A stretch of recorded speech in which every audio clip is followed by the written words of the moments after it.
fin des plaidoiries au procès en appel des proches de Guillaume Soro. Le procès en appel des proches de Soro Guillaume s'est poursuivi vendredi 10 février au tribunal d'Abidjan. 11 personnes étaient jugées pour complot et tentative d'atteinte à la sûreté de l'État lors du retour avorté de leur leader en Côte d'Ivoire en décembre 2019. Parmi elles figure l'ancien directeur des protocoles de Guillaume Soro, Souleymane Koné Kamaraté, et son ancien chef de sécurité Jean-Baptiste Kwame. Compte rendu de cette dernière audience, les avocats de la défense se succèdent un à un pour plaider une dernière fois l'annulation de la charge contre les clients. Depuis le début du procès, une partie d'entre eux dénonce un procès politique. Aucun moment il n'a été démontré que ces faits d'attentats et de complots ont été caractérisés, souligne M. Touré, avant de conclure.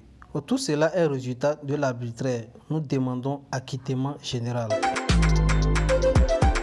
Le message de la mère de Souleymane Koné Kamaraté, surnommé Soul to Soul, une lettre dans laquelle la mère de l'ex-directeur du protocole de Guillaume Soro dénonce l'injustice, selon elle, qui pénalise son fils.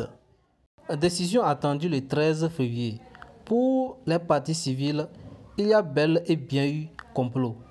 Elle s'appuie notamment sur un enregistrement sonore dans lequel on entend la voix de Guillaume Soro affirmer être en mesure de déclencher un coup de force quand il le souhaite. La stratégie indiquée dans la bande sonore était en train d'être exécutée, souligne M.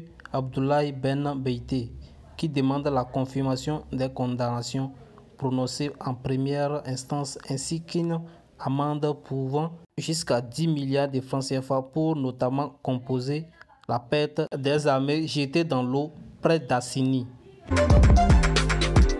Les juges rendront leur décision lundi 13 février dans l'après-midi.